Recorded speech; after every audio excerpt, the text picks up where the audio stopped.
What's up, everyone? Back talking about another closed-door demo we had at this year's E3, and this time we're talking about Watch Dogs Legion. So this opened the Ubisoft conference, made a huge splash. Most of the people we've talked to have said that this was their favorite game from the Ubisoft conference, and so we wanted to get time to see the behind doors closed demo to actually see some more gameplay, see how some of the mechanics and systems in the game function.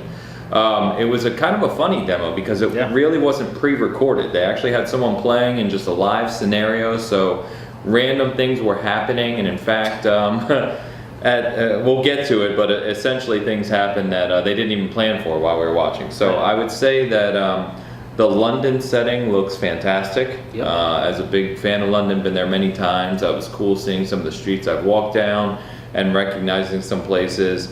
They highlighted not only some of the hacking abilities, but the ability to kind of like switch between people. Correct. And what those abilities are, and gave us a good look at combat and just a good mix of the overall gameplay you can come to expect.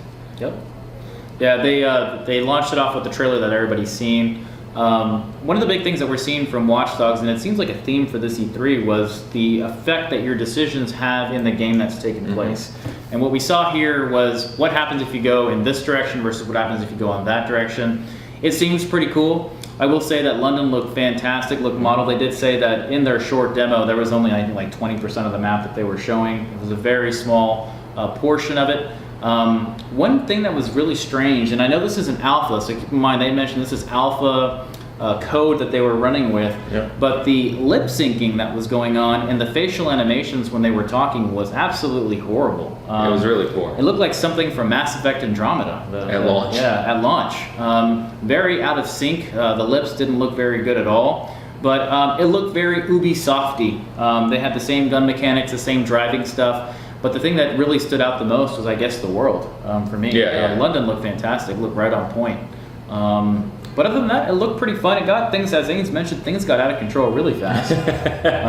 So at the end of this mission, the guy, he set off some alarms and then some combat and basically, kept fighting people. And, just like in prior Watch Dogs games, Grand Theft Auto games, there's a meter that goes up to 5 stars, basically almost like your wanted level. Correct. But in this game, because it's in the slight future, there's drones and things that come in. There's electric self-driving cars going around, and things got out of control really fast. So what he did say to us is that we were kind of joking because the character he was using apparently had lives, and so he died once and then respawned, and then basically he was getting nervous. The commentator was saying that if he dies again, we were actually laughing because it seemed like he was taking an extreme amount of damage. He was getting shot from a bullet sponge in a normal game. Yeah, basically like 3-4 minutes of just getting shot repeatedly, and he hadn't died.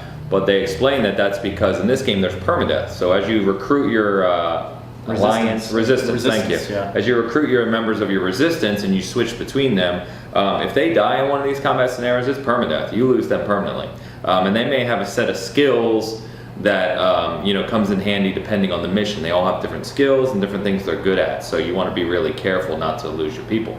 But I thought it did, to your point, it looked to have a lot of similar mechanics in the Ubisoft world that they share. Cover shooting mechanics similar to Division, driving like we saw in prior Watch Dogs games, but I think some of the skills were neat. The ability to put perks on the other people. You can switch to them in real time, and they're kind of spread throughout the city, so pretty cool that you could fast travel between the underground and the tube. But you can also take over people that are spread throughout the city and switch between them. So I think this is going to be really good. We do have to keep in mind, to your point, it's an alpha, right? This is probably a build at E3 from a few months ago. That's usually what takes place. And this doesn't release until March 6th of next year. So we may be talking about a year-old build by the time this game releases. So pretty old. Yeah, the other thing that was interesting is you can recruit, as you've seen in the trailer, almost anybody you want that you see walking around. But you have to kind of tune in. They showed the skill tree where you could go into that person and they would scan that person and they would see what that person was doing for, I think it was InfoSec is the name of the organization.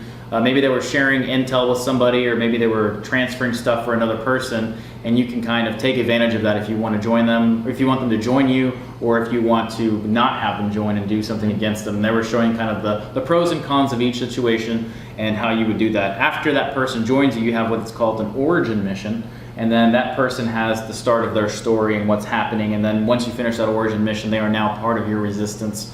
and you level them up as you do all the other characters. So, and some people were already fans of InfoSec, some were not. You can even take over enemies. correct. So you may go on a mission and there'll be an enemy there, and you can even take them over as well. Yep. So they also showed some of the similar stuff that you know from Watch Dogs, hacking into cameras, using security cameras to do various things. Yep. The electric spider, shocking people. Yeah, stealth versus, I guess, aggression and more of a tank type character. Yeah, so approaching missions in different ways. Yep. But other than that, it looks like Watch Dogs. London looks excellent. There's definitely going to be more variety in the gameplay given your the ability to take over everyone. So I was pretty excited about it. To your point, the only thing that really got me down was kind of that cutscene footage looked pretty poor, Yeah. but hopefully that'll be polished up next year. I don't think they'll be launching like that. So it looks good. Couldn't have said it better myself. Yeah. So on that, I think we'll close out Watch Dogs Legion. Like I said, that's March 6, 2020 on a release date. We're doing short videos like this for all of our closed door demos. So check out in the comments or in the at the end trailer here to get links to our other ones. As always, thank you for tuning in to Season Gaming.